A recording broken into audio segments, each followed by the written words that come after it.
before we get further into a series called Let's Mod, I really want to get those that don't know up to speed. So the first thing we're going to do is we're going to quickly talk about what is modding and how it differs from cheating. Well, modding in itself is adding, subtracting, or changing features. Cheating is just essentially trying to give yourself an edge. So that's just kind of all we're going to talk about that right there in itself. So how do you begin modding? Well, really the best place to start is Steam. And we're going to go to the community page. We're going to work our way to the workshop. The reason why I recommend this first over everything else is because Steam makes it easy. It's not very complicated, and it's not too rigorous on systems, because they're pretty good about regulating their mods. You're not going to get just a whole lot of adult content. And again, it's just a very nice, easy, clean way of doing your mods. So hypothetically, we're going to say that you're done with Steam. You want to upgrade and be a little bit more advanced. Well, at this point, you're probably going to be visiting a site called Nexus.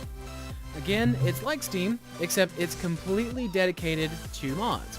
For example, I am pulling up the Skyrim part of Nexus, and Nexus doesn't just do Skyrim. They do multiple games. They do The Witcher, Dragon Age, Mass Effect, all you can think of.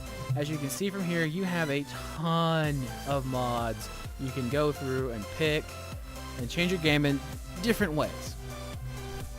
So we kind of know where we're going to be going, the idea of what mods are. So where do we go from there? Well, we kind of have to do the disclaimer portion of this particular video. When you start modding, you will break your game. It's not you may break your game, or there is a chance you will break your game. At one point in time, you will undoubtedly break your game. So how do we... See, we can't really prevent it because it is going to happen, but how do we prepare ourselves for that moment? Well, quite simple, really. One of my favorite things to do is, for example, I mod heavily on Skyrim. So what I did is I created a vanilla edition of Skyrim with no mods, just the basic vanilla game, and I created a zip file of it, as you can see where my mouse cursor is pointing. Why do I do this? Well, because now I have a compressed vanilla version of Skyrim that works. I checked it, it works.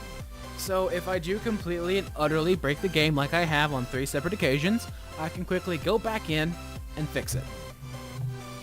So, again, moral of the story, back it up. If you think you backed it up, back it up again just in case. I kid you not, I have 2 separate Mass Effect 3 backup files on a separate hard drive. You think, Taylor, you're being paranoid. Yes, I am being paranoid, but after my issues with Skyrim and a little bit of issues with Mass Effect 3, I am well justified in my paranoia. So, now that we know we need to back up everything, and I mean everything, what do we do from there? Well, again, you'd go to, you have your game. For me, it's Skyrim, or you could do Left 4 Dead 2, Happy Wars, Arc Blade, Blade Symphony. All these games have mods for them, so you've downloaded your mods and you're having fun with Steam. But again, you want to get a bit more advanced. Well, personally, I recommend Mod Organizer. It is, for those that use Nexus, it is very similar to what you're doing, but it has a few more advanced features, a little, in my opinion, a bit more intuitive compared to Nexus, and generally I just find it a lot easier to use. But this is Mod Organizer, has a lot of cool features, plugins, archives, data, downloads, blah, blah, blah, blah, blah. But for people that are just starting out, I do recommend Nexus Mod Manager because it's what this site you'll be using uses. And we're going to throw that up real quick. Hurry up and load. By the way, I hope you enjoy my Transistor background. Yes, I am a fanboy of that game. Do I intend to do another Let's Play? Maybe, maybe not. Who knows? Alright, I think that popped up. I'm not quite sure. There we go. Alright, blah, blah, blah, blah, blah. And so, this is kind of your interface for Nexus, and this will go for, Fallout, Dragon Age, so on and so forth. And so now we know essentially what tools we're going to be using. Mod Organizer, Nexus, that kind of thing. So what are some tips I can give to you as a modder as you go out and mod your game to insane proportions? Well, first and foremost, again, back it up. As someone with an IT degree, I can tell you the one thing I remember from all of my college courses. Back it up. I will never be able to say this enough to you people, because honestly, you're going to break your game so many times, it'll become frustrating. You'll go back to vanilla so many times, you will forget what your mods look like. The second most important thing is to be very wary of where and what you're downloading. Nexus is a fairly secure site. They do have moderators, but there are occasionally mods that are not of good quality, as we'll say, and put it nicely.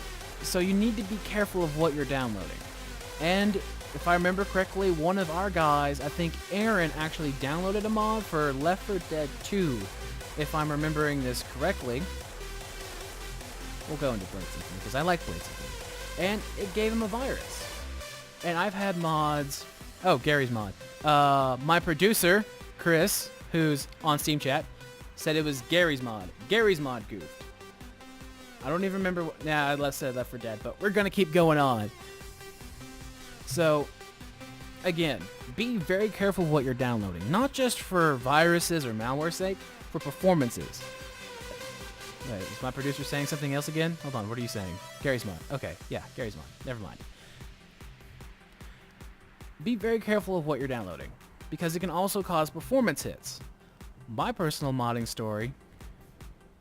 Yeah, Chris just said Rafflecopter because he remembers what happened about a week ago. I had over 150 mods, 50 of them being armor mods alone, and completely dragged Skyrim down to about an FPS of 25 to 30 on a good day, and completely dropped it down to like 5 frames per second on most days. And then it started to completely crash, and so on and so forth. But that brings me to our next point. When you're modding, you need to keep your mods clean. What I've done personally is I've created a mod kit. Now you're probably wondering, why did you create a mod kit, Taylor? You're being weird again. Well, yeah, I am being weird. But the reason why I have a mod kit is because it allows me to store and keep track of all the mods I'm downloading, all the different plugins and extensions I'm adding to different games. As you can see, Skyrim, Mass Effect, and Gibbed is another tool for Mass Effect. And as you can see here, I have it very, very well organized, like archives. Archives is like all the individual files I've backed up. If certain mods, for example, if a certain mod only affects one file, it's easier just to back up that one specific file than, back up the entire game. So that's what the archive's for. Explorer is just a thing for Mass Effect, and then mods. Really, this, you could probably get a lot neater than what I have right here. I would really break it down to mod categories like texture mods, clothes mods, face mods, gameplay mods, unofficial patches. Really try, the more organized you can get with your mods, the easier it is on you to do it. Now, I know I've thrown a lot of information at your face pretty quickly, but thankfully YouTube does have a rewind feature, or essentially pick the point you want to go to and hear me talk again. But again, try to keep yourself as organized as possible. Back up everything. Back up the mods, back up the vanilla game, back up the modded files once you've gotten to a stable point. Now, once you've gone paranoid and backed everything up, now you try to keep things organized. Try to keep a mod kit, as I've done, or just try to keep a folder dedicated to holding and housing your mods if you don't have Mod Organizer or Nexus Mod Manager. And then the most important thing, be careful of what you're downloading. Not every mod out on the internet is an innocent mod. And I'm talking to one particular site I'm not going to mention, but all the Skyrim modders know exactly which site I am talking about. Is the one we never mention and never act like we download from. Have fun modding. That's the most important part. Just have fun modding. And if people get on to you about, it's not lore friendly, it's not part of the game, you're turning this into a JRPG, screw them. It's your game. That's all I gotta say. Now remember, like, comment, and subscribe, and look out for the cool Let's Mod series. This has been Taylor. Later! Hey guys, it's Chris here, and I think you should subscribe. I mean, the dinosaurs didn't watch our videos, and look what happened to them.